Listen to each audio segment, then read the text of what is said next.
Hi, this is Thomas with Believe in the Run. This is Robbe with Believe in the Run. Robbe, you having an Incredi day? IncrediRun. You'll see why this is confusing in a second.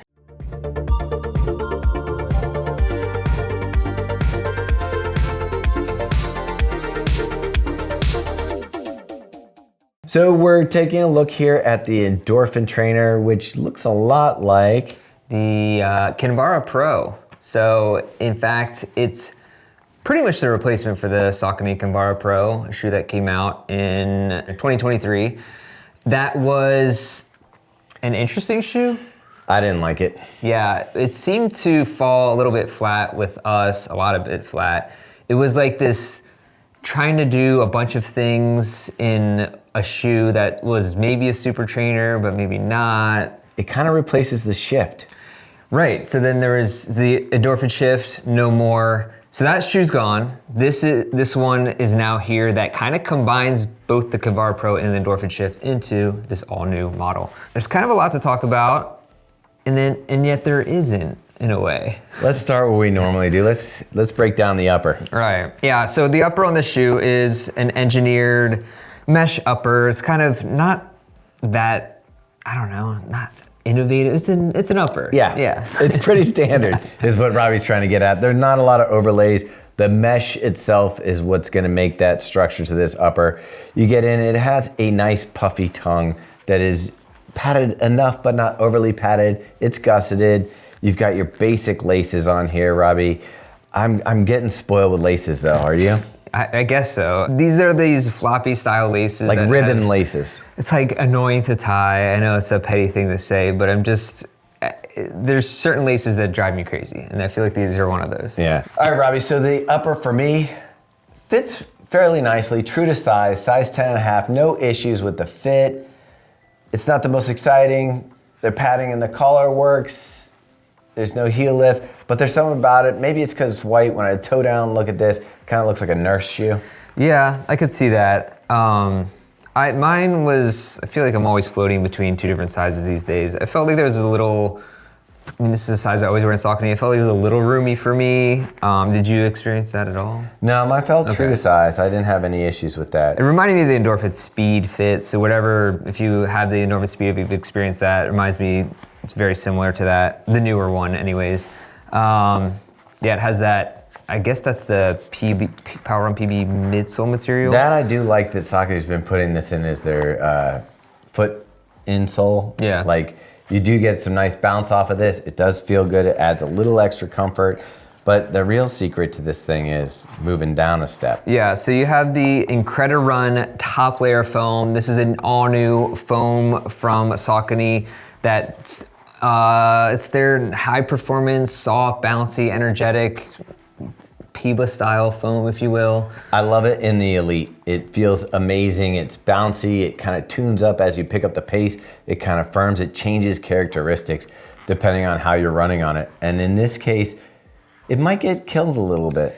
Yeah, and this is, I don't know if we said the name, this is called IncrediRun, which is incredibly, maybe the worst foam name I've ever heard in my entire existence as a shoe reviewer.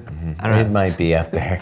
There's bound to be some worse ones, but it doesn't make sense because you would think IncrediRun, maybe that rhymes with something or it's a play on words, but it's just a combination of two words that don't. Incredible run. Doesn't even, but saying it doesn't go together. There's no, I don't know. Anyways, it's English major over here. Yeah, it's just, it's phonetically a farce. Farcical? Farcical. Farcical foam?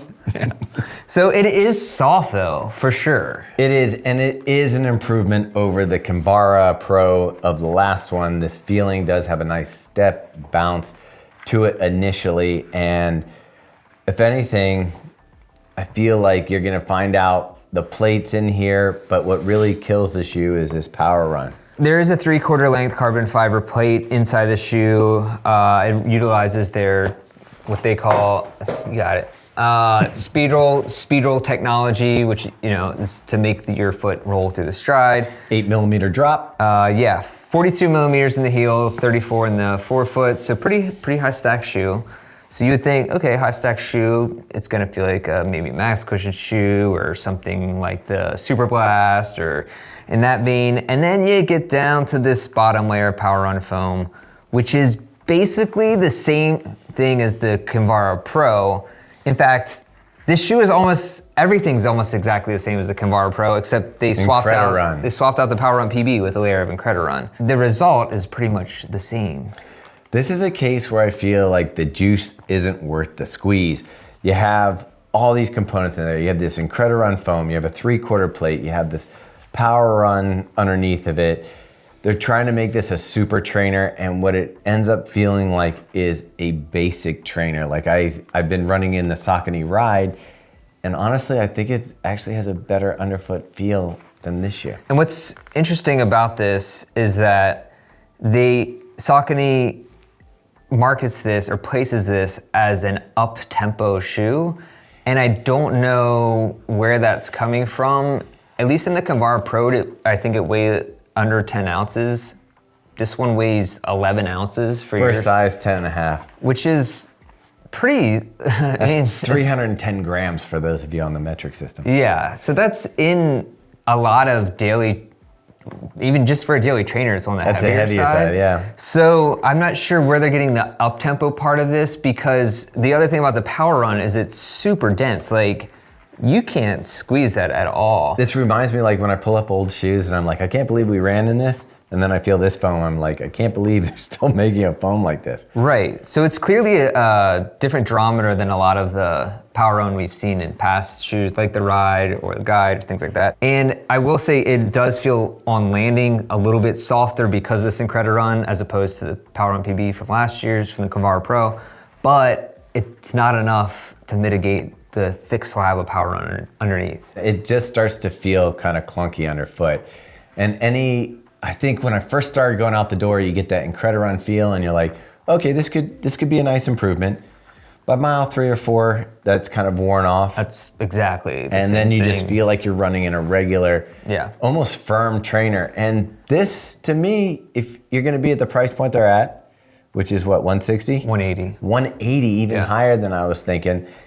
Then you're up against other super trainers. And while this has super trainer features like the plate, 2 different foams, the sandwich situation going on down there, you're like, okay, but for 180, They're trying to throw in all these ingredients from different shoes that they're trying to streamline, and it comes together in this shoe that has no real purpose. Like, I feel like there's a lot of super trainers that do take the premium top layer of foam and then the more standard EVA layer and do it right. I mean, we talked about the Mach X2. the Boston 12 What was the... from Adidas. Yeah, Like, Vomero just did it. Yeah. There's a bunch of shoes that combine foams to give you stability underneath a really soft foam. And in a lighter package. In a lighter, well, not always. The Vomero is a little bit heavier, but this one, it's baffling to me because you have in this line, the Endorphin Speed is what people are using,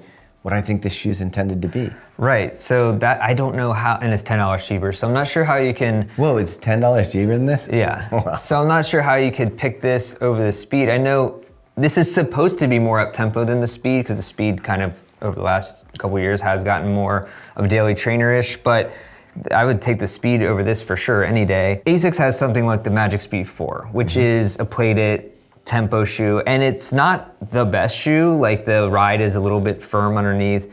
Some people love it, some people don't. I actually kind of liked it. And that's not the best shoe, but it fits right where it's supposed to. Like, it does what it's supposed to do. It's a budget, like, racer. And then I don't know, I just don't even know where to put this shoe. Well, it feels like they're trying to wedge this in. They had the Kinvara, they were calling it Kinvara Pro, but the Kinvara was a low stack, fast, up-tempo shoe.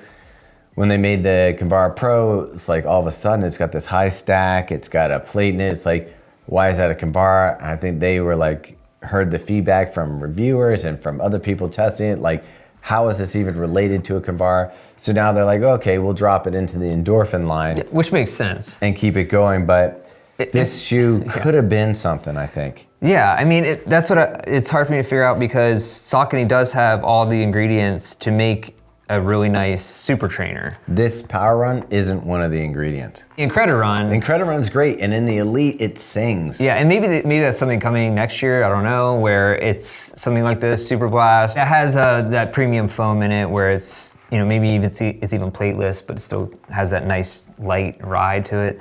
I don't know, maybe that's coming, but I don't really know. I just don't know what to do with this. What's crazy is that I can't believe this is being made after the Kinvara Pro. It wasn't like that was a popular shoe, right. But they probably already had this in production when that guy started. There is something about this shoe that I feel, like, when there's like, you feel a shoe and you're like, I bet I could like this, I bet if I could I like this shoe.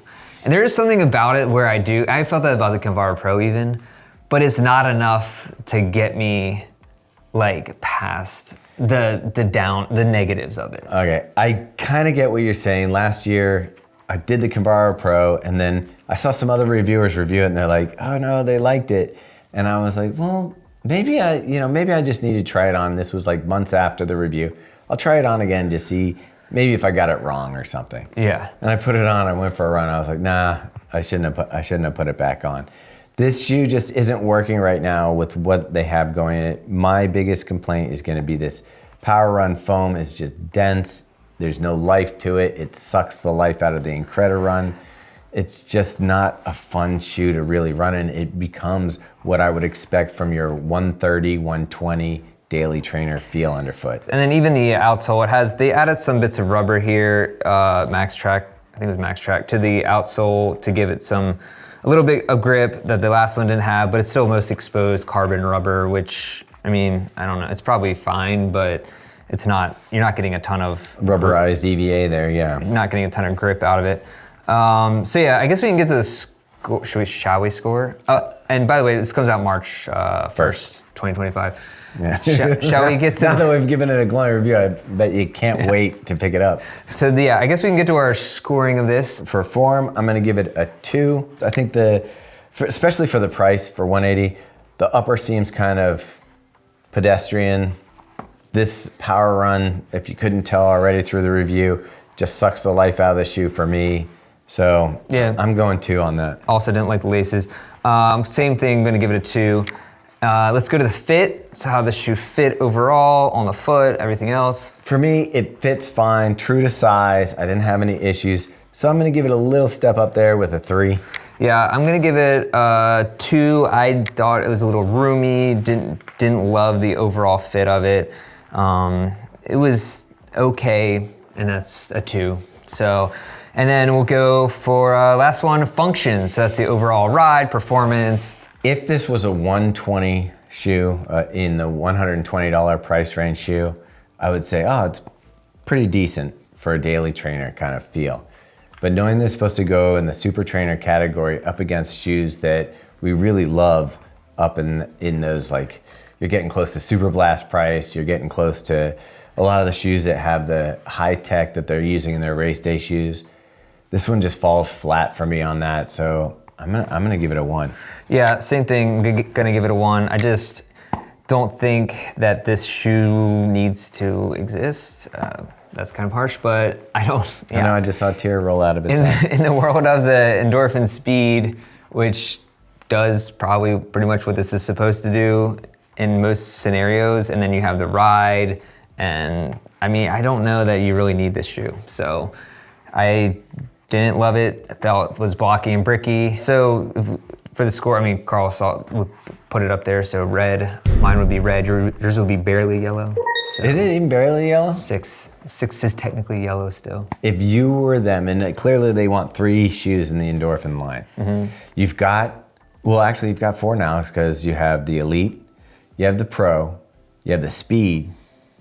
What's your 4th shoe? What would you put there? I'm wondering, it's interesting that they just did away with the Power Run PB altogether. I wonder if you did the Power Run PB with that plate to stabilize it a little bit, full length plate maybe, and then the IncrediRun on top, so you still get a fully bouncy Don't you think that would be the speed though, pretty much? Like you're tuning the speed. Well, that's the power. stuff. That's still power. Is the new speeds getting all? I think the Pro and the Speed are gonna still be on the Power on PB. Yeah.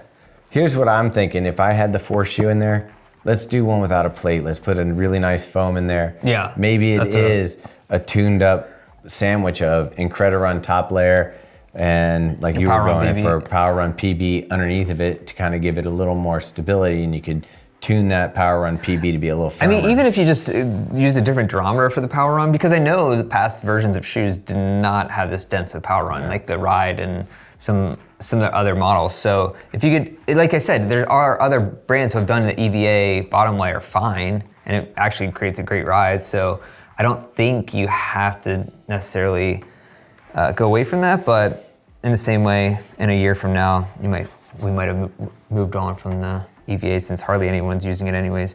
So yeah, check out all the rest of our Saucony videos. Make sure you subscribe and like this video. If you disagree, feel free to leave a comment, and make sure you... Will you read it? Yeah, we're gonna make Carl read back to us. Yeah. And check us out on Instagram, sign up for the weekly email. Anything else I'm forgetting? No, you pretty much nailed it. Merry happy holidays. Yep. See ya.